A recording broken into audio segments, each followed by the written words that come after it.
way? Or Yep, turn it sideways. Turn it sideways. Oh, Yep, and then you okay. can pull it down.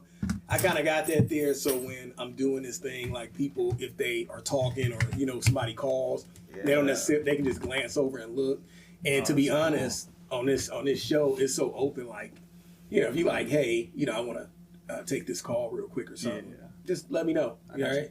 Yeah. So that way I'll break thought. But that's how it is. So it's pretty cool, open show, man. But yeah. So Kilo, welcome to the show, man. I appreciate you being here. I appreciate It's a pleasure, man. It's surely a pleasure. So a lot of people probably wouldn't know this, but Kilo is kind of a local superstar around here. Why don't you go ahead and tell us, like, just kind of break down like that first touch with social media that kind of got you on that path where everybody knows you now. Yeah, so I was a part of this group chat. It's a pretty big group chat in Fort Wayne. It's called Nosy Neighbors of Fort Wayne. And leading up to it, all I seen was just like negativity, people love drama. People want to invest into the drama. There's nothing wrong with that, but at the same time, when it's an everyday basis where this whole group chat is revolved around that, I kind of got tired of it. So last year, around December 1st, I was like, man, I want to do something for my birthday. And I really didn't know what exactly I wanted to do for my birthday, but I wanted to do something big. And so I was sitting one night, and basically I was just kind of, sometimes I like to sit alone by myself and think, in my thoughts. And I had an idea was given to me for me to do something for the homeless, because I've seen a lot of individuals kind of struggling and kind of going through a hard time. And I've been truly blessed to be able to be in the position that I am. So I had the idea to basically, for my 23rd birthday, I wanted to take $2,300 and I wanted to basically buy a whole bunch of essentials, food, waters, whatever, and just pass them out. And the reason why I chose my birthday was because I feel like it's kind of a norm for people to kind of celebrate themselves on their birthday, which is a great thing, celebrate yourself. Definitely. You deserve it. But at the same time, I'm like, people are out here struggling, so if I want to make an impact, I have to do it on a day where people would think I'm celebrating myself, but in reality, I'm using this time to give back to others. Okay. And I felt like that would be the most impactful thing for me to do. So I'm like, okay, social media is kind of the one big thing where it spreads like a wildfire, And so I made the first video saying, hey, my name is Kilo, and for my 23rd birthday, I'm taking $2,300 to help people out. And at that time, I wasn't too sure of what exactly I wanted to do. So first things first, I just knew that I wanted to basically give back to whoever. Secondly, So I wanted to I thank posted my it, mom and then and my literally girlfriend hundreds for of helping people me were messaging me, execute hey, can you crazy be my plan that I business? had. Hey, can you buy my I didn't know kids how this, everything would buy go, how it that, would turn and out, like, how many people would this is show up. overwhelming, But I trusted I didn't know God. who to help. It blew up way bigger. I was one of them. yeah. So I didn't need anything, right. but I was, not to cut you off, but I just No, want to you're throw this in. I was drawn to what you were doing because it was different, right? I mean, we always watch social media and it's always like a lot of negative stuff on there, especially on those types of subgroups, on social media. So, I highly expected maybe some controversy, but then to see like you change that narrative and it's something that's ultra positive, something to help people. It was very magnetic. So I could see where people would, want to kind of be a part of that. And I did, because I was like, man, let me get a hold of this dude because I'm already doing a little bit here and there on social media myself, trying to run my podcast. Let me try to get a hold of him. Or, at best, let me try to just get him involved in some other things that I'm doing. So go ahead, man. Continue. So that night, my girlfriend was like, so what are you crazy? What are you gonna do? Like, there's over like 500 people that just seen this post, and she was kind of putting the pressure on me, and I was like, okay, I have to think. And my whole thing was like, I had a bunch of ideas where like one of them was like doing like gift baskets, you know, of like just essentials. But at the same time, I'm like, I can't really do like a one size fits all, you know, because people need different things. So I'm like, wait, like Walmart has a travel section where it's just like literally little essentials that you could use for like the day or two, you know, maybe a week. And I was like, honestly, let's do that. Let's basically get some food so we could feed the individuals for the day, for, you know, 2 days, whatever. Get some waters. And also, shout out to my girlfriend. She was like, well, if you're going to get essentials, you still have to get essentials from women. And I wasn't seeing that side. And and that was a big thing because, like, there was a couple, like a group of women that came and they were like, wow, they even got pads and this and that. And they were like, he's so thoughtful. And I was like, okay, like that's really because of my girlfriend. But yeah, like. Did you buy him any roses? No, I didn't. Okay. That's probably for like next Valentine's Day. Okay. But yeah, like when I made that first initial video, it kind of blew up, but then I feel like it was kind of like a refresh. It was refreshing for those individuals that kind of seen all this negativity, and then they see this like individual that's trying to do something that's different, you know. And not only that, but he's doing it on his birthday. Right. I felt like that was the more impactful part. And so the day of when I did it, like my phone was like blowing up to the point I had to put it on Do Not Disturb because like people were trying to call me on Facebook Messenger. They're like, hey, can you drop off the food? And I'm like, there's only so much I could do, you know? So who were those negative people, or not negative, the people who, like, tell me some of those different requests that people were trying to get you, like the scammers, you know, they always got to show up. So yeah, I mean, I had people kind of writing me like paragraphs of like what they were going through and how like me paying for their bills or their groceries would help them out. But at the same time, it's like I want to be able to help out as many people as I can. Because if let's say I took $500 and I gave it to you and then paid for your bill, yeah, that only helps out you. But there's 100 other people that, you know, that I've kind of reached out to without actually reaching out to them, that, you know, right, I still feel obligated to help. Yeah, it's not like you're a church, right, you know, profit or something. Exactly, Yeah, exactly. Okay. So that's where like I kind of had to decide, like, okay, like what is my main goal here? And my main goal was to try to help as many people out as I possibly can. And the least with the least amount of effort that they would have to put in. That's why I did Promenade originally. Okay. Just because of the fact that like literally within 15 minutes of any which direction you go, you'll reach your destination, you know? Right. Okay.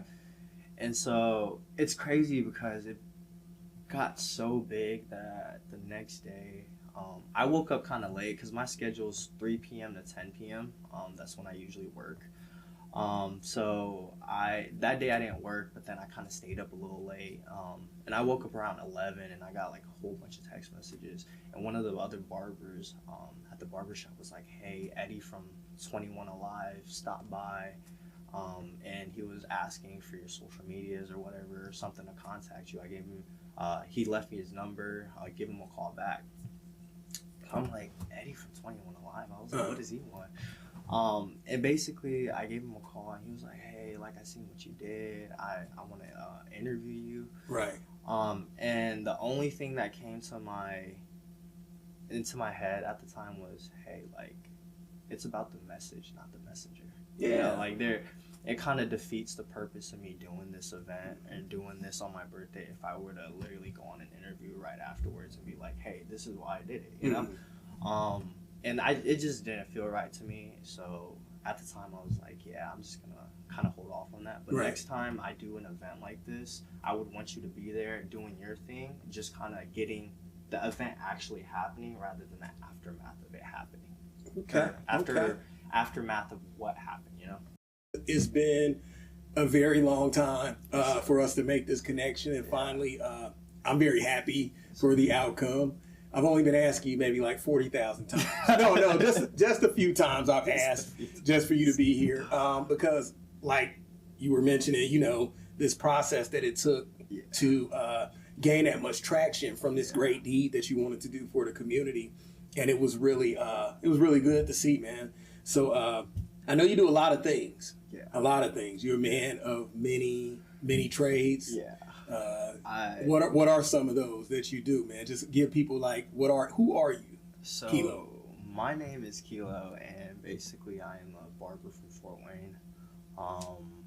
I feel like a lot of people know me as a barber, but they fail to realize that I have a life outside of barbering. And that life outside of barbering gets crazy sometimes because I have a YouTube channel that has been like I've been MIA for a while on, but I recently got back into it.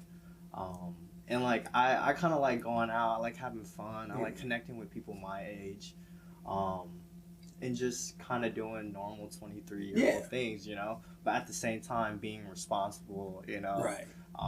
In that process. Because I feel like when like the difference between me going out and then other individuals my age going out is I go out once I have all my priorities set and, you know, done.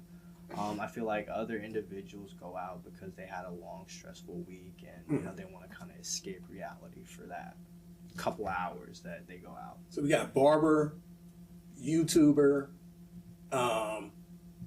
basic do-gooder, right? I mean, you know, you're a charitable person. Yeah. You're very heavy into religion. I know we had some great conversations about that. Yeah.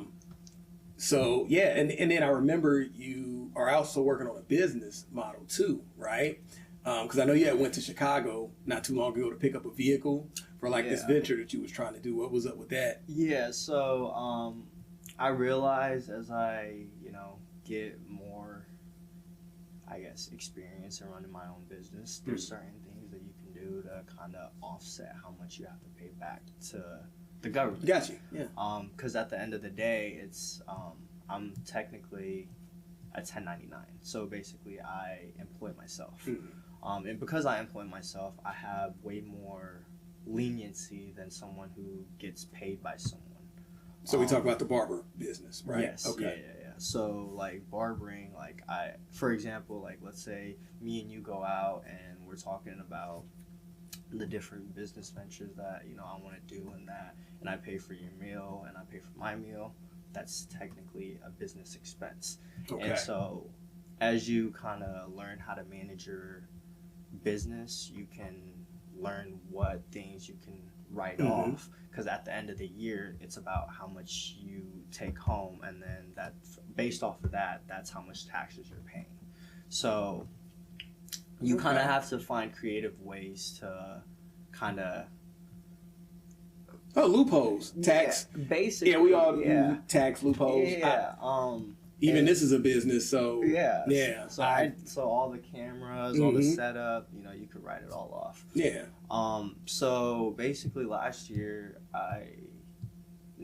the year before, so this is my second year actually doing this, which I probably don't recommend because there's other things to put your money in that could be beneficial. But basically, like, I bought a vehicle last year, and then that vehicle didn't seem to work out. So then I actually used ChatGPT because I was just scrolling on Facebook and I seen this one vehicle that I've always wanted.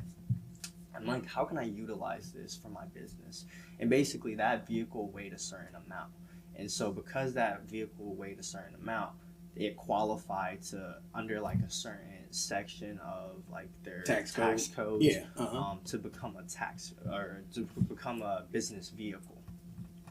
So I took advantage of that because at the end of the day, it's either I use that and I gain this liability, because I used to think cars and stuff were assets, but in reality they're all liabilities. Yeah, of course. At the end of the day, you're still putting money into it and feeding money into it. You know, it's not making money. Would this be like, are you using that vehicle for like some type of mobile service? No, it's more so for me getting to work and you know, me being able to basically have meetings and come, you know, basically like for example, right now, like I left my house, I came here, I'm having this right off your mileage, things like that. Yeah, you know. Okay, so I'm playing the game. That's how I see it. But I'm doing it at a very small level right now compared to like how other individuals are like actually playing the game, and I think that's probably smart to play it like that. Yeah. So it seems like even at your young age that you are trying to work into learning how to be a better businessman. Yeah. I know you bought a house. That's kind of crazy for a person your age. That's most people don't buy houses until they're like in their 30s or well off into their at least mid 30s and up. So I mean, you are on a fast track to try to make something of yourself. And I also like the fact that you are very spiritual minded. And everything that you do, you seem to try to involve God into it. How did you always start off? Did you start off with like that huge religious background? Did you grow up with religion as being heavy in your family? How did you get to be the person who you are right now, spiritually wise? Yeah, so growing up, I felt like my parents were Buddhists. Everybody in my family is Buddhist. Okay, you are. What's your background? Are you? I'm Burmese. Burmese. Okay, Yes, great. So growing up, I always questioned whether Buddha was God or not. And growing up, I would always ask my parents this one question. I'm like, is Buddha God or not? And you guys are my parents. So whatever they would have told me, I would have ran with it, And a lot of these individuals that I would have these debates or like these like back and forths with, they would have such a strong foundation that I couldn't really say anything other than like Buddha was a teacher, Like Right. I couldn't ever claim that Buddha was God because my parents they've never openly said it, And every time I would ask these questions, my parents would be like, "Oh, you have to go talk to this monk that knows scripture and this and that." And it never sat right with me because I was like, how are you following teachings that you fully don't understand, that you have to get from another individual to understand? Right. So that never made sense to me, and I feel like religion kind of turned me off for a while. But I had a lot of Christian friends growing up, and I'd go to church, but like I never really understood. Like I knew certain names in the Christian world, but I really didn't pay attention to it because in my eyes, how I seen it was Christians would basically preach about the good, but then they go to church one day, but then they'd be the same the rest of the week, and then they'd go repent, and it's the same process. Like you.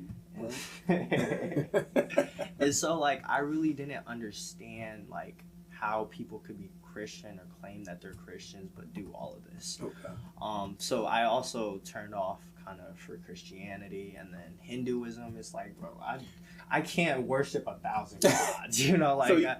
So you used a logical approach. Yeah. You used a logical approach Yeah. to consider the fact that Buddhism basically didn't add up to this religious goal that you had in mind. You use logic, but then at the same time, faith is not logically sound, Right, So right. how did you make that transition? Because that's a huge leap too. So, I mean, it was a while because, like, literally, I got baptized a month ago last year, when I was 22. So it was, I feel like ever since I joined the executive, my mentor has been planting seeds. And I would have these meetings with him where I'm like, man, I'm so lost. I don't know like what the truth is. Like everybody tells me one thing, but then it's a different thing, and I just don't know. And I told him, I was like, I've been chasing truth for the longest, but like I feel like I have a grasp, but then every time I feel like I have a grasp, it just slowly slips away. Right. And so he asked me, he was like, do you know who Jesus was? And I'm like, I mean, I've heard of Jesus, but I don't really know who Jesus is. So then he told me to read the first 5 books. And I started with Matthew.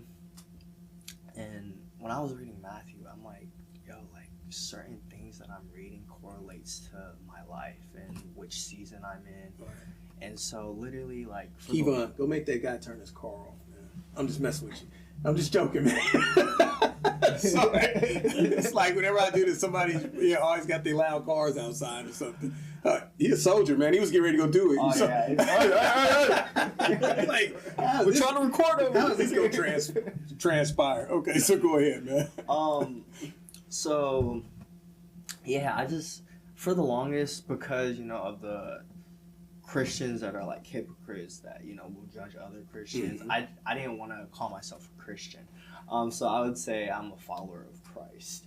And, like, literally, like, I try to align everything in my life to follow that. And at the time, I didn't know what grace was. And grace is a huge part of Christianity. And so... What's the huge part of Buddhism, then? If it's not grace, what is it? What do you think is the primary... So how I see Buddhism is it's self-preservation. How so?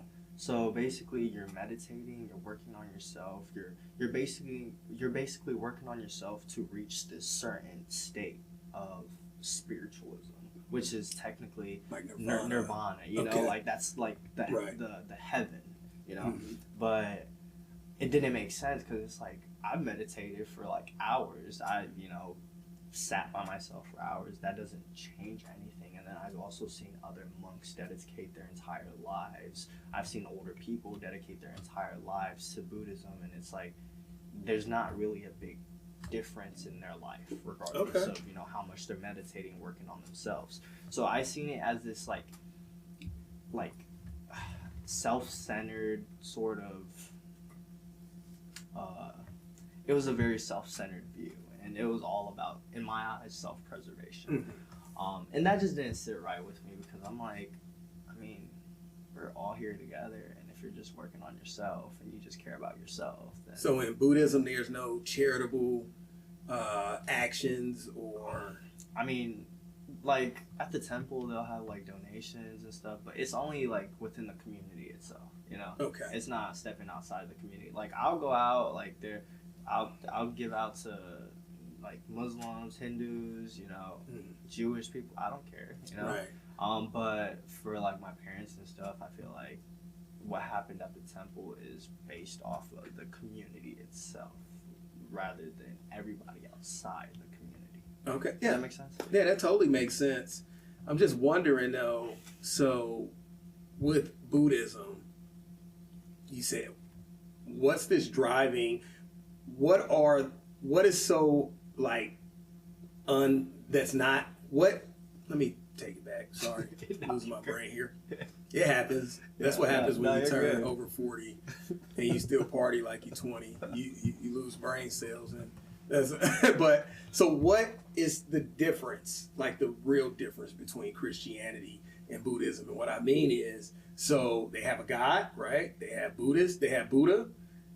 We have the Lord, of course, the Trinity, and I'm sure, is that the only God in Buddhism? Just Buddha himself? There's no other beings, spiritual beings? No, and that's what I didn't understand, because I'm like, how, like, in Christianity, like, Jesus comes as a man, in Buddhism, my dad tried to tell me one time, he was like, oh, Buddha's lived many lives. To reach this point of him being a god, or to him, like, being this, like, being. Okay, and so they have resurrection. Yeah, so it's like the cycle. So basically, the whole story of Siddhartha, who is Buddha, is he was a prince that literally had everything.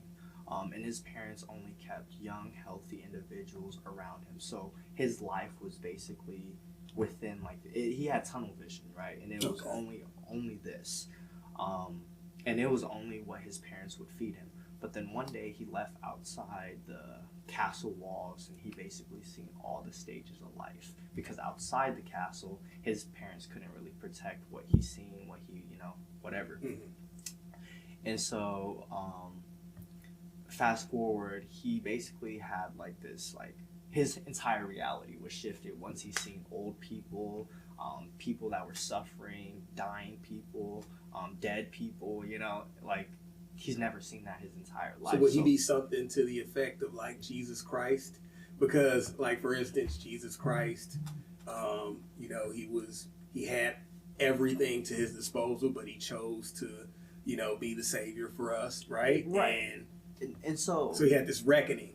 And I'm just trying to draw like some type of similarities really to see what's different. It's just a realization that like there was more to life than what his parents were showing him and allowing him to believe. Okay. So then, in my eyes, he kind of like went like crazy, and basically he left everything that he knew and that I guess he was surrounded around, and he kind of had that self-preservation where, oh, it's only me when I die, like like this is all the stages of life that people go through, and I'm gonna also go through it. And I'm pretty sure it's a lot to take on as like for someone that's never seen that sort of stuff, right?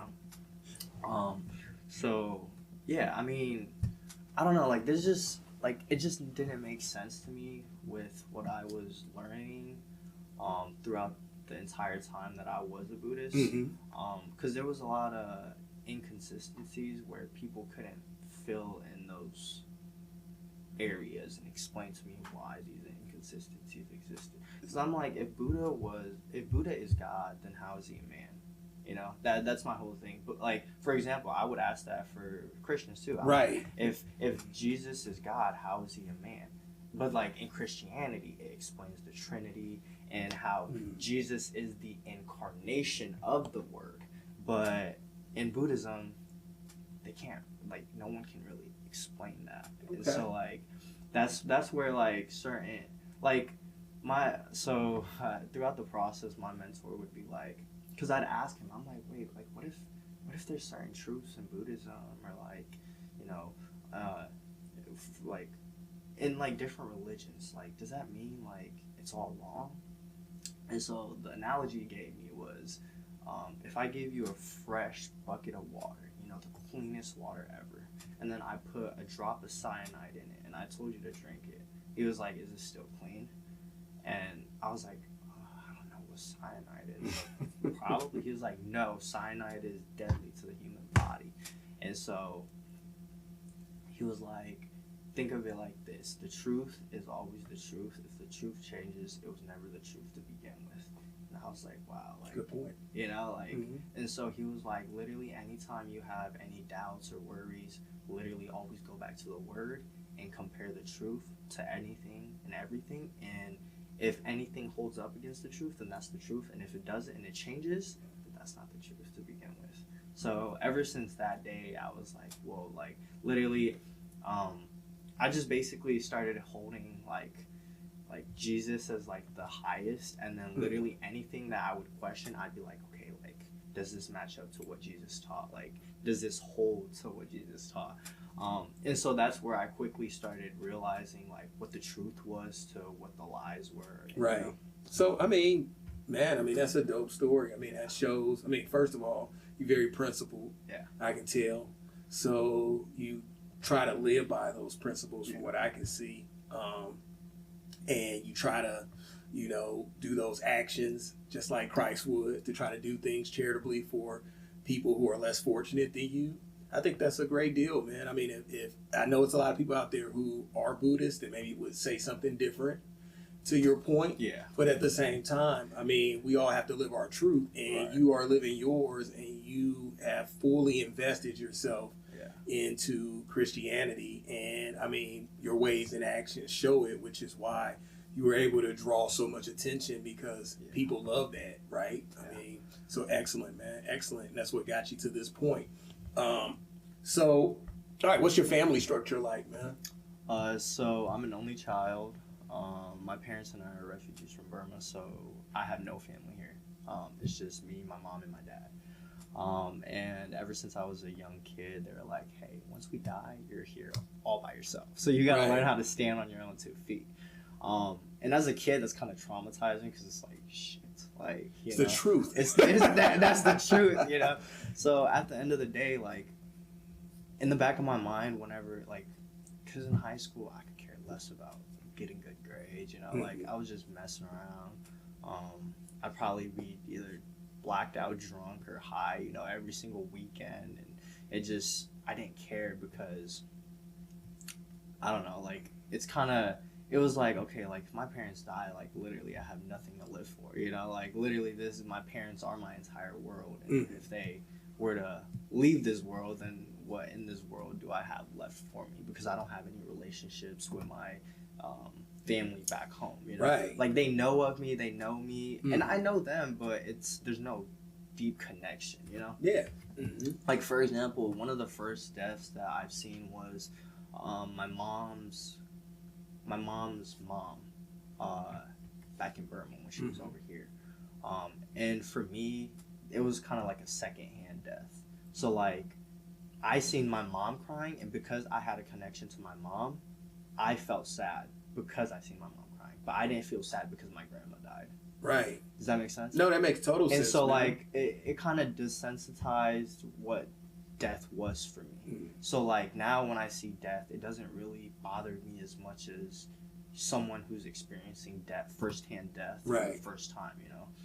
And so, ever since a young age, I was desensitized to a lot of things, and, like, I feel like my parents telling me, like, a lot of, like, hey, like, once we die, you're on your own. Like, that kind of shaped me into, you know, being able to stand on my own 2 feet at a younger age. So then now it's like, my parents are still alive, but at the same time, I've, I guess, grown into this success that I was meant to be. Yeah. So it's just you, your parents, and your girlfriend. Yeah. Okay. How did you meet her? So it was through a friend that went to her school. And honestly, at the time, like, I was just talking shit, and I was like, hey, like, you gotta put me on, you know? And so she started sending me, like, a whole list of, like, girls that went to her school, and I see my girlfriend, and I basically texted her. She swears up and down that I didn't message her on Instagram, but I swear I messaged her on Instagram. But at the same time, she did prove me that, like, I texted her over on Snapchat. So I'm like, okay, maybe it's just my foggy memory. But yeah, I met her over social media. There was like a month period where she didn't text me back, and then she lost her phone, and I'm like, all right, whatever. So then for the first date, I showed up like probably 10-15 minutes early, and then I went up to her door, opened the car door, and ever since, she said she fell for me, just because, like, I feel like in her entire life, like, no other guy showed that chivalry, you know. Okay. That So chivalry isn't dead. Yeah, chivalry isn't dead. And I feel like, you know, as a man, you just kind of have to provide that, you know, that standard. Yeah. Because at the end of the day, one day you're gonna have kids, and, you know, if you have a daughter, you have to provide that standard. And, like, that's a whole nother time. No, man. That's actually what I was about to ask you about, since you brought up, since you led into that, man. I thought that was a great thing, because, you know, social media these days, it's this huge battle between the sexes, you know, where a lot of guys are dumping chivalry, right? They think it's something better, like the red pill movement. What do you think about that? Because, I mean, I'm sure you've heard some bad stories about, you know, men being in some very bad situations when it comes to relationships, and women as well, vice versa. What do you think about the way men are now? I feel like men are too scared to express their emotions, because I feel like society judges men for doing so. There's not really a right or wrong time to express your emotions, because I feel like when you don't express your emotions, you're a ticking time bomb. That's true. Yeah. That's definitely true. And for the longest, prior to, like, me meeting my girl, I used to have so much pent-up anger just because I didn't see my dad cry. But the reason my dad didn't cry is because he's gone through wars, he's gone through a whole bunch of stuff that, you know, made him the individual that he is. Yeah. But I was trying to replicate that as a kid without going through any of those experiences. And so I thought crying was for the weak. Crying was, you know, for individuals that, you know, were less manly. But then when I met my girlfriend, she was like the most emotional being ever, where, like, literally, like, anything and everything could, like, get her to start crying. And I'm like, wait, why are you crying? You know? And so, yeah, I mean, with her, like, I feel like I realized no one's angry. People are just frustrated, and that frustration turns into anger because they have no other outlet to release. So what you basically saying, it's a lot of guys out there who are not making that connection that they need to make with women, and it sounds like your woman has brought this new level of thinking to you, just like religion has for you.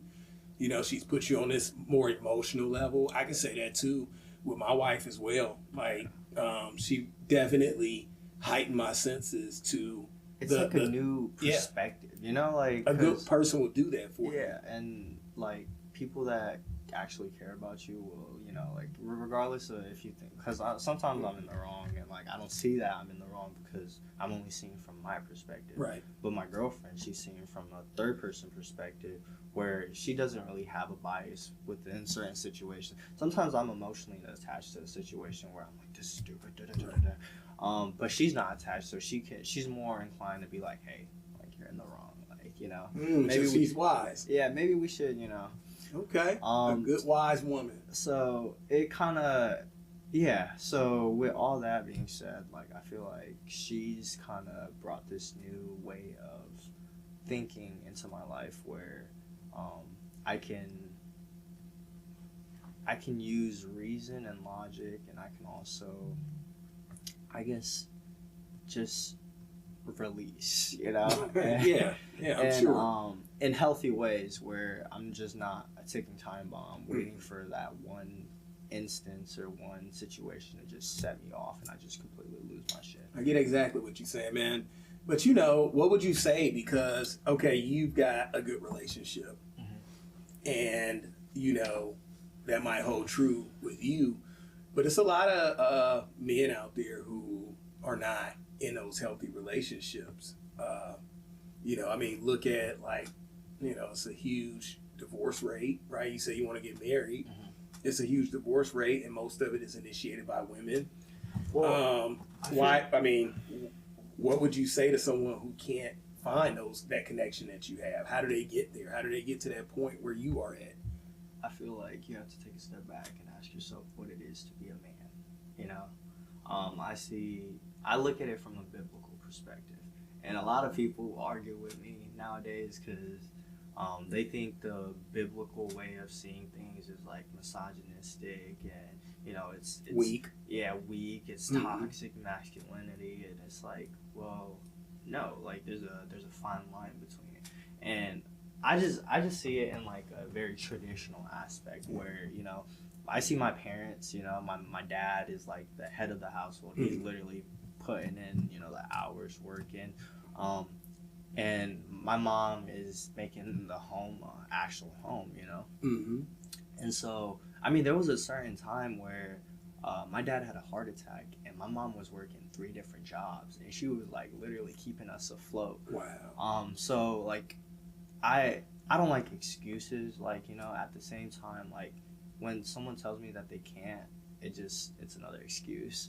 Like, for example, it's controversial, but whenever I see someone holding a sign and, you know, they look like they have 2 feet, 2 arms, you know, and basically they look healthy, they look young, but they're holding up a sign. It's like, well, my parents came here with nothing. They don't even speak English, and they're working some sort of job, making a way for themselves. And you, as an American that speaks English, that has 2 legs to be able to walk and 2 hands to be able to do whatever, you're making excuses and saying, oh, I'm homeless, I'm struggling, this and that. Right. Rather than putting in the effort, I just don't buy it. But you know. And so rather than giving those individuals money, right, I'd rather give them food. That makes sense. Because that'll allow them to keep going, you know? Because if I were to give them money, it's like that money just, I could potentially be the reason why they become an addict again, you know? And I'd rather be the reason why they're living rather than, you know, the reason for their next high. Does that make sense? Yeah, that makes total sense. Everything you said makes total sense. Yeah. But for me, and I totally get where you're coming from, but for me, I just kind of give people things, right? I don't necessarily try to worry about what they're going to do with it, Yeah. or whether it's going to be negative or positive. Yeah. I would hope that they would use it for their advantage. But when I offer people things, I just give it to them. Yeah. Because, you know, I don't like to assume that a person is, say, they are mentally sound, Right. or they don't have some other type of ailment that Right. I just don't recognize from afar. And I know it's been a few times I've got scammed. I've gave somebody $20 and they told me like, thanks, I'm gonna go get drunk with it. And I was like, well, Nice. you know, good for you. I gave it to you. Do what you will. I hope. I would try to get food first. Yeah. I've given a guy some food and he's returned it right at a Walmart. I've I pulled had up. I gave him a brand new sandwich that I just got from Subway and some soup. And he said, nah, man, I could probably do with the money. And it was ice cold outside. And it was like a blizzard outside, blizzard conditions. And he just wanted the money. I didn't give him the money. But I mean, for me, I think we do kind of, you know, we give to people a lot of times. We do kind of think like, you know, what is that person going to do with my money? And sometimes I think it's better to just not care. Give from the heart, and, you know, hopefully that will change someone's heart. And yeah, that's kind of like why I did like the 2300 and like I bought a whole bunch of essentials. That was steep. Yeah, so like that was me for the first time not caring about what people were going through, and you know, whatever you are going through, I'm not here to judge. Like, come get what you need. Right. But yeah, when it's just those situations, it's just I have a hard time just because like I see my parents working so hard and all these other individuals working so hard. It's just I'd rather give in other aspects rather than just give in the aspect, you know? Right. So yeah, I mean, yeah, that's just kind of like a personal thing, just because like how I see my parents growing up. But yeah, I'm more so inclined into like a traditional view where, you know, the man is the head of the household, and the man's the one that protects and provides for his household, and the woman basically nurtures, takes care of the children, you know, makes the home feel like a home. Because I could literally have all this stuff, but if, you know, my home doesn't feel like a home, then, you know, there's kind of going to be conflicts within the relationship. And I feel like that's what happens most of the time, because I feel like nowadays people want to go 50-50. You don't believe in that? I don't believe in that. You don't? Why not? Because if I'm the man of the household and you fully committed yourself to me, and then it's my job to become successful. It's my job to, you know, be the provider. And so, like, literally whenever I go out with my girlfriend, she never has to bring her wallet. Man, you're going to score some major points on the internet, man. You're about to be an internet sensation. You talking to, and, well, the women are going to love you, but the fellas are going to knock you off. I mean, some guys are going to be like, that's right? dumb, But at the end of the day, like, my girlfriend was with me before the success. Right. So I see where she's actually genuinely coming from.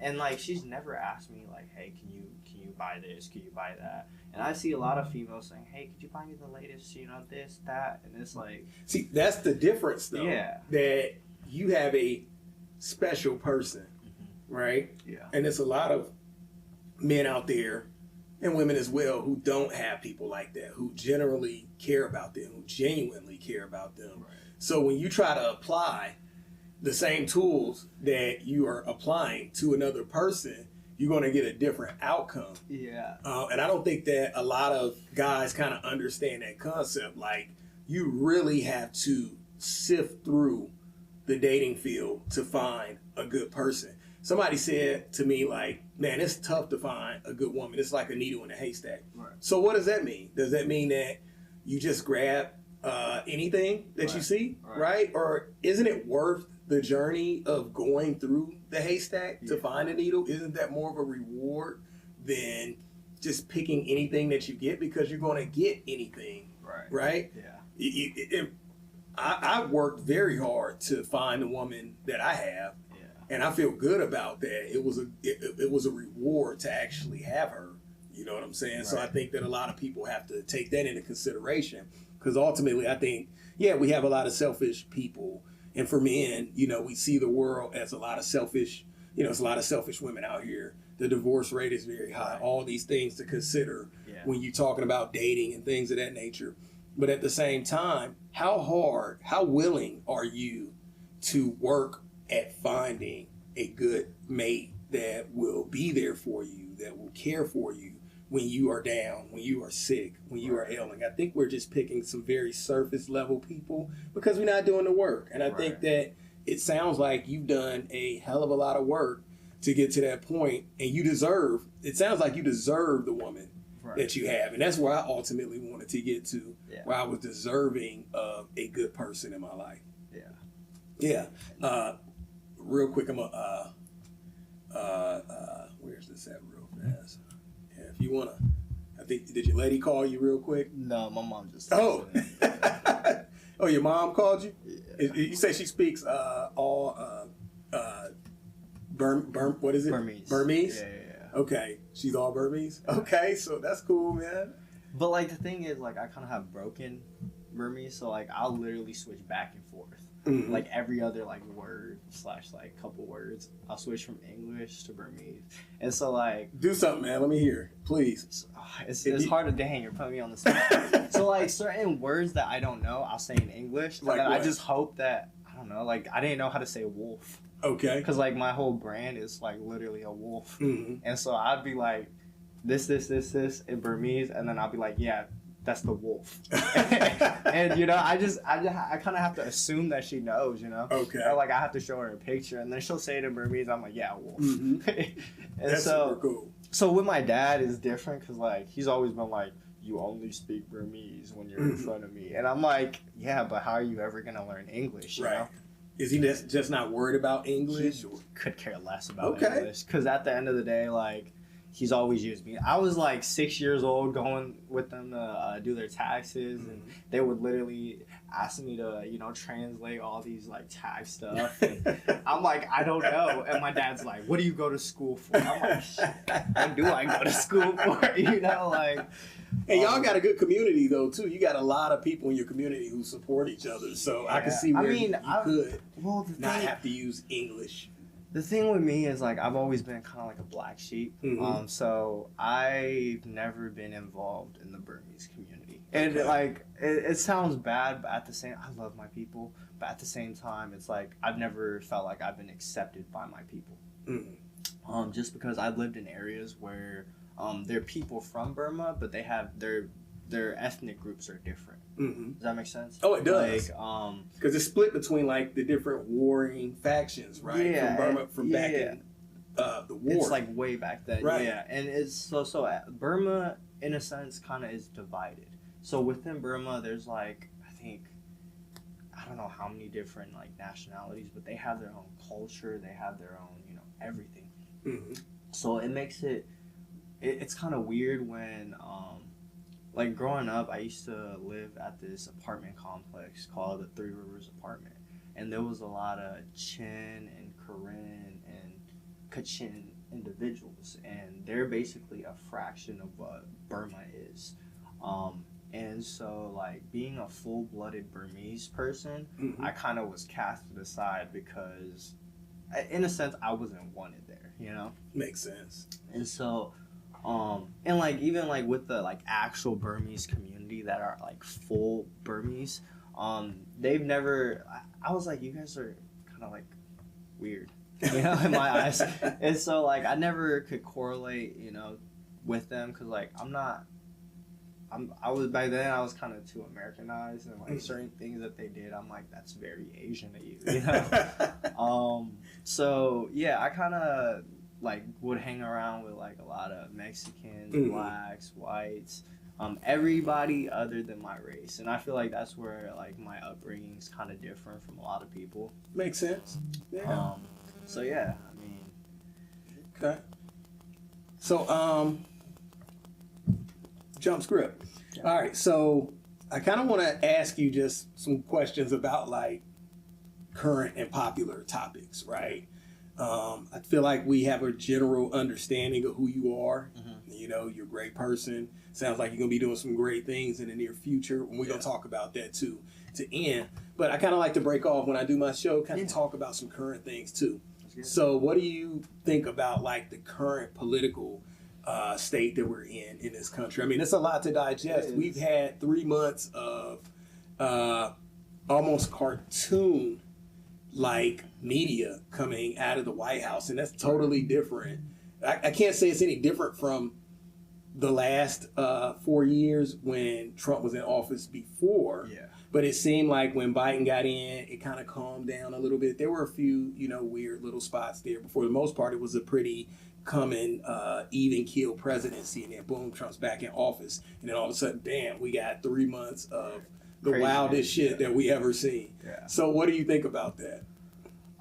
So politically, I wasn't invested until probably the end of last year. So, like, I never really understood politics. Mm-hmm. I always knew my parents were, Democrats. Okay. They're, part of the left, but I never knew why. And they loved Obama, this and that, but it's because of Obamacare and, they got the little cell phones and all of that. And that really helped them out. But I really didn't follow politics until like Biden's like last final 6 months. Ever since like the whole Afghanistan situation where he pulled all the troops and everything, and it was just like a really sloppy job. That was the worst. Yeah. That was the worst shit I ever seen in my life, man. I honestly, when people criticize this administration, that always sticks in the back of my mind as something that is just as heavy, if not worse, than anything I've seen so far was that pullout. I mean, it was people falling out the plane. Did you see the videos where they're yes, running on the tracks and then hanging onto the... It was disturbing. It was the worst thing. It was the worst I've ever seen from our military. So, it's always two sides to every story. It is good and bad in every administration. Right. So sometimes I think all of our political structures are just kind of in shambles sometimes. So I try to be dead down the middle when it comes to politics because I'm going to take what's good in one administration and I'm going to get rid of the bad and do the same for each and every one of them. It's tough for me in my mind to stick with one type of party because I feel like as a black person, that's something that we've kind of been accustomed to is sticking with that one party. And I don't know if it's served us well, so I'm willing to try. And I think that was the big issue with how Trump got in office to begin with, is that people were so tired of establishment politics to where they were like, I'll just give this guy a chance because he's different, just because he's different, period. I don't care what the difference is. It's just good to see something different, something refreshing. And I think that's where Trump's been winning at. But go ahead. Ever since that situation, I was like, that was the first time I ever put my input in because I'm like, this is fucking crazy. The amount of sloppiness that came from the U.S. military just because of his administration was crazy. Because it's like, bro, literally, I think a day after, the entire area got taken over by terrorists again. And they left 100,000 vehicles. So much equipment, so much, just everything. And I was like, we couldn't have done a better job. How much? A little bit more time. How much does that add up to? 100,000 military vehicles. That has to be over in the billions of dollars. That was amazing to see, man. But politics trumps politics, and I've seen a lot of crazy stuff during the Biden administration. Not as much as what I'm seeing now, but the weight of that one instance of that pretty much that kept the tone for Biden's administration. And then you had the fact that he was, becoming he was breaking down, mentally. Right. He was breaking. Everybody could see the breakdown. So that huge cover up was crazy too. But then, here we are in the first 3 months of the Trump administration. We've seen everything from the migrant crisis to the stuff that's going on with Elon Musk and Trump. What do you think about that Elon Musk and Trump thing, man? That is crazy to see right now. The world's richest man and the world's most powerful man going through a husband and wife feud. What do you think about that? I think it's kind of crazy that Elon knew about it and didn't speak up about it sooner. I think it's crazy how we kind of blew past over the Guillotine trials, just because of the fact that during that time they had the whole Kyle Rittenhauser situation kind of blow out of proportion during the time of her trials. And which one? What was this? So Guillotine is basically Epstein's wife. Oh, okay. And Maxine Maxine or Guillotine. something. Yeah, I got you. And so basically, her trial was a big thing because it had a lot of high-profile individuals attached to it. And Trump, as Elon said, is probably one of them, and that's why they don't want to release all the files. Because at that point, if Trump is impeached, then basically that's bye-bye for him, and then the vice president's coming on. I don't know what propagandas they're trying to feed us. Just because I'm only seeing bits and pieces. Because I realize at the end of the day, this is way bigger than me. It's bigger than my pay scale. I can't really. I could put my 2 cents in on it, but at the same time, I can't really change anything about it.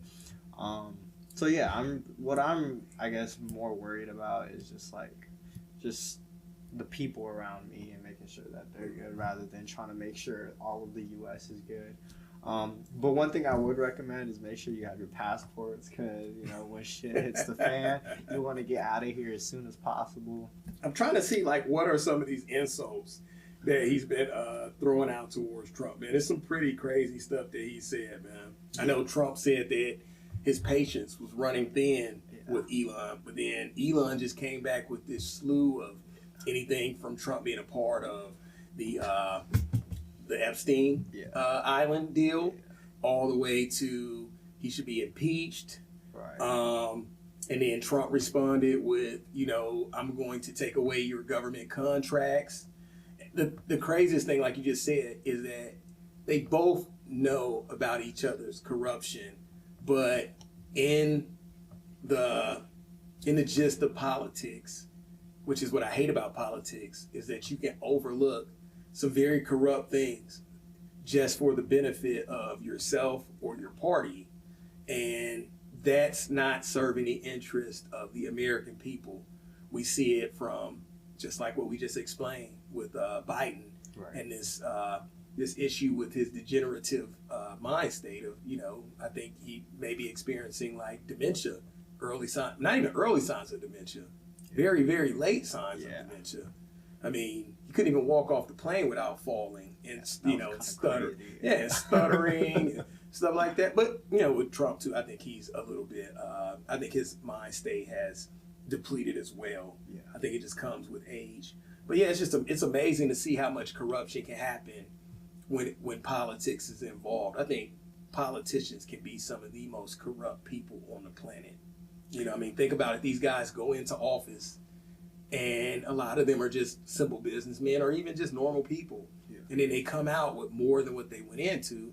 That obviously shows me that they're making and building connections for themselves, for the benefit of themselves. That's where we get the lobbyists that comes into play. That's where we get the different subgroups like the PAC groups, the super PAC groups. Yeah. You can damn near buy a presidency or buy a mayor or buy a governor these days. It's amazing to see.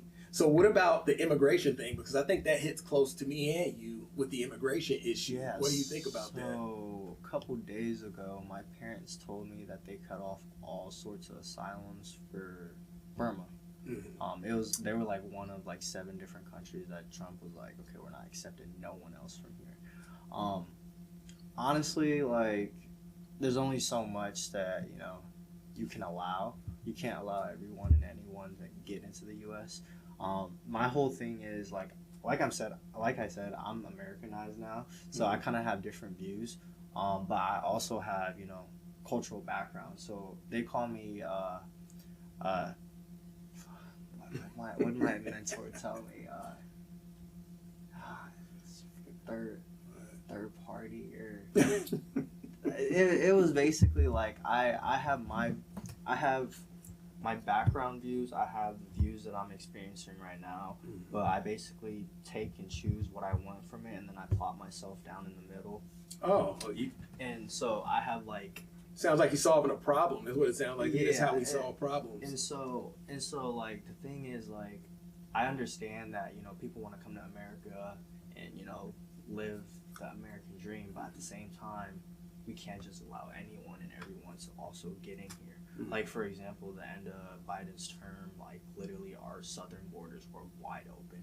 And we had people, like, military-aged men coming into our countries, not knowing why they were coming into our countries, from China, Africa, all of South America. Saudi Arabia. Yeah, you know, and it's like, how are countries. these individuals getting here unless, like, it's somewhat planned, you know? Like, See, and I agree with that from the Trump policy, from that aspect of it. I agree with a lot of the things that he does. I don't agree with the steps that he takes to get it done because it's breaking. very extreme. Well, it's taking you in order to do some of the things that he's done. You have to bypass the Constitution. Yeah. You know, you have to basically overpower a part of the government that's meant to be there to equalize the three branches. Yeah. So, for instance, like overlooking a judge's orders or shutting down different critical departments of the government in order to make things happen just for the benefit of your party, I think is extreme. It's extreme. And I think that if those checks and balances are not in place, then we could be opening ourselves up for a true dictatorship, another Mussolini, another Hitler, you know, and I think that's where, like, when people call him Hitler, I think that's wrong, but at the same time, I think what they're just trying to say is that this is Nazi-ish, this is fascist, this is, you know, this serves as those elements of history that we should have already been able to overcome right now, especially in this country. It's a repeat, so it's something to look into. But go ahead. My girlfriend, she always talks about like the 2030 agenda. Is it 2020, 2025? I thought it was 2025. 2025. Project 2025. Basically, it's like this, like one. I sound like it's like this one world order where you know, like, we have this like society where there's one government and, you know, like one currency, and it's kind of going in that direction. And she's also been watching this show called The Handmaid's Tale, and she literally binged, because like each episode is like over an hour long. There's probably over like 20 episodes per season. I think they're up to like 5 seasons now. And within a span of like a month and a half, she literally reached, like, she got caught up, and now she's basically waiting for each episode to come out. So she's worried about 2030, this agenda. Yeah, so in The Handmaid's Tale, basically, they're a very Christian society. It's like a, you know, like Hunger Games, like a dystopian. So in this show that she's watching, or she's watched, basically you have a handmaid. So you have the husband, the wife, and then you have a handmaid. The handmaid is basically the individual the husband has sex with to bear a child. And like, so basically they're forced. And like there's like, it's like a whole ritual, and like the wife holds the handmaid down. Like it's crazy. But like people, like, these individuals are trying to escape to Canada because, you know, they know what's going on, and they're trying to get out of here. And it was a whole, like, I think in the show, like, by the year like 2030 or 2040 or whatever, like, this is all happening. And she's like, literally, I can see like the resemblances between you know what happened in the show and how they're leading up to where they're at now to what's happening in real life, and, you know, what they're doing, and, you know, all the situations that are going on. Well, and that's something to take into consideration. You know? I mean, you know, art imitates life very well. Definitely. Speaking of Handmaid's Tales, that's a good segue into Diddy. What do you what do you think about Diddy, man?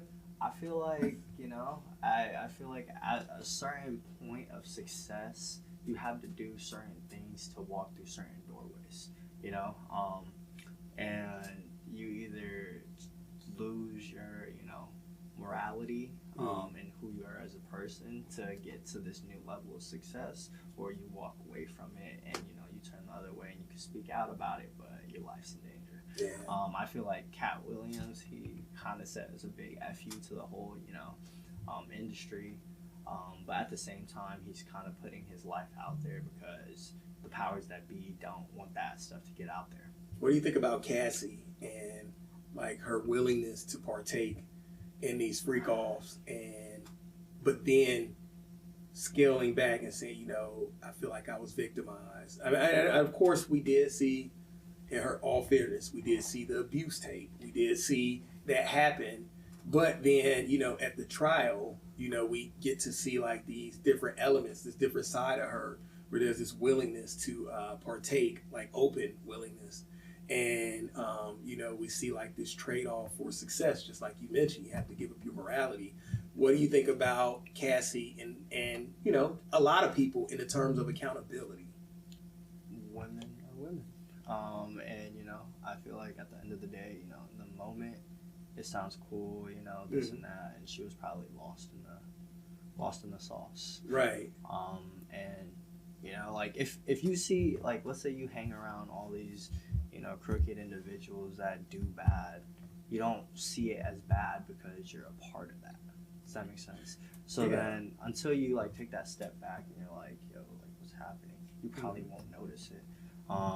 And I'm pretty sure like a lot of these celebrities, like in the back of their mind, once everything's said and done, like they know it's bad, but at the same time, once you're in, I feel like you're in too deep, and, right. Like literally you're stuck. Well, that's the crazy part though, is like you get to see like this expansive microcosm, if that's a way to explain it, into kind of like how that Epstein case divulged into what it was.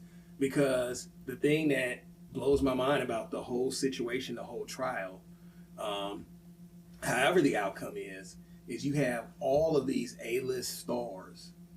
And we know, everyone knows that a lot of those people knew exactly what was going on for a very long time. And they chose to not say anything. They chose to keep it quiet. They know what sex trafficking is when you are paying people for sex and you bring them across state lines. That is looked at as sex trafficking. When you have huge vats of baby oil, for sex parties, and there's talk around at the party of things being put into them, drinks being mixed, with drugs in there, women being taken advantage of, which women being taken advantage of. In some cases, sure. In other cases, lack of accountability, I don't buy it at all. But it's just crazy. And that's one thing. Do you know who Andrew Tate is? Yeah, Andrew Tate. So he's very controversial. Mm-hmm. And for the longest, I was like, man, that guy seems like a dickhead, because I would just kind of go off of what other people were saying. And then one day I was just bored, and I was like, I was seeing like just people bash on him, and I was like, I mean, I've never really heard his side, so I was like, let me listen to his You have side. to. Yeah, you kind of have to actually understand what he's trying to say, because you have to hear the full context of what he's trying to say to actually understand what he's saying, rather than literally nitpicking from like an hour podcast. You nitpick 30 seconds of it, and then you call him a misogynist, and it's like that's not really fair, Same thing with Kevin Samuels. Same thing with Paul Elam. Yeah. I'll send you some stuff on that. You'll be amazed, because that guy is kind of like Paul Elam. He's kind of like the godfather of all this stuff that you see on the internet now. But I think it definitely it's all of that stuff speaks to this lack of accountability with Western modernized women to some degree, and lack of accountability with Western modernized men as well. Accountability goes both ways. We both have to get into this situation of lack of accountability to make this thing even happen to begin with.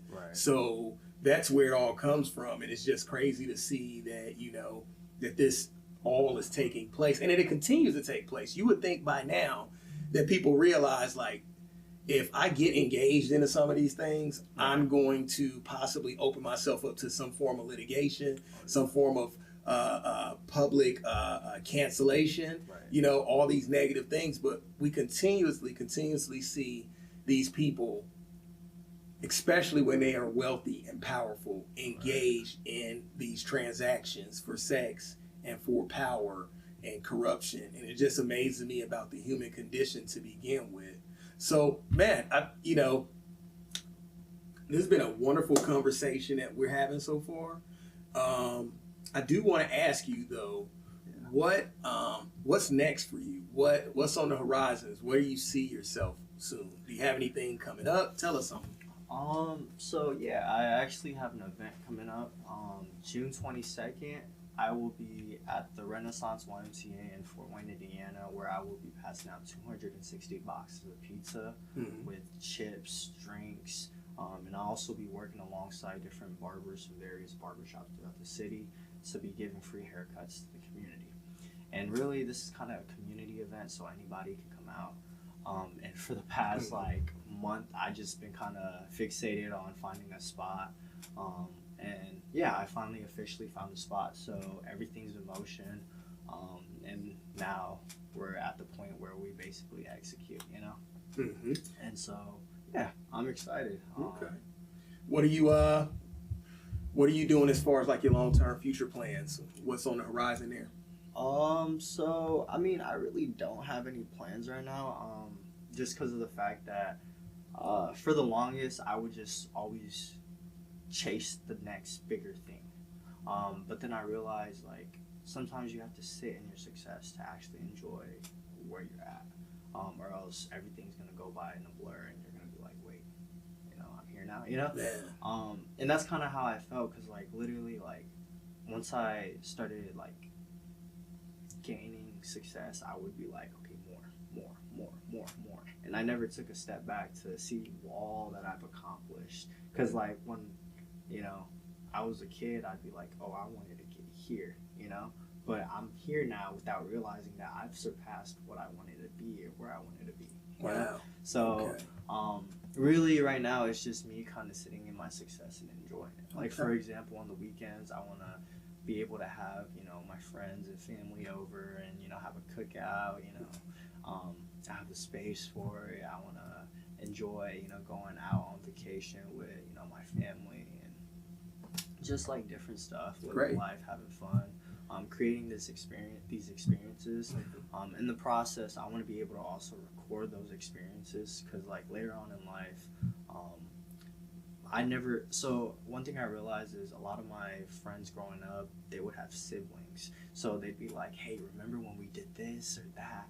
And that kind of refreshed their memories. Right. And for me, I don't have a sibling that, went through these experiences with. So it's if I don't remember something, I don't remember something. And, that's a lost memory. Okay. So I like to record and I like to kind of document certain things, just because I can look back on it later and be like, wow, I'm a whole different person from when who I was back then. And it's just, you go through different seasons of your life and you can reflect and be like, oh, that's cool. I did that, I did this, rather than that's my way of, I guess, remembering what I've done and Gotcha. where I was at. Yeah. So where can people reach out to you if they want to connect with you? So as of right now, the best form of communication would probably be my Facebook, which is Kilo Santana. Kilo Santana? Yeah, and then I do have Snapchat, but yeah, I mean, I just really post what's it called? Haircuts. I got stuff. you. Yeah. Just random stuff. And then I also have a YouTube channel called Life of Kilo. Life of Kilo. Yeah, where I'm basically, it's everything outside of barbering. So that really is hey, I'm more than just a barber, Right. Literally I have younger clients that have found my YouTube channel and they think I'm the coolest person ever, because before they were like, oh, you're just a barber, and they have a certain demeanor with me, but then once they found out I was more than just a barber and I'm doing other things outside of barbering, they're like, yo, when are you gonna drop your next video? And I'm like, well, it takes time. And Right. so, Well, man, Well, Kilo, you are a cool dude, definitely, Appreciate man. you, And I definitely appreciate you coming to the show. Yes, sir. And thanks for letting people know how to connect with you. And also, if you want to connect with us, you can always reach out at clb.geneva@gmail.com. I would love to have you on the show as a guest. I can feed you in virtually, or you can make a physical appearance. This show is all about connecting with people out there in the world, giving them opportunities to explain their stories, talk about the great things they're doing in life, and, you know, example for others and help other people along the way. So thank you for showing up. My name is Shade. Kilo, I'm going to let you take it away, man. Go ahead. What do you want me to say? Whatever you want to say, man. Tell them good night. Tell them something. I appreciate you guys watching. We'll catch you next time. Bam. There you go. Thanks, brother. Yes, sir. All right. Woo. Yeah, that's it, man. See, what's crazy is last time I was on a podcast, I thought it'd be a good idea to go on a podcast on shrooms. And that was the worst.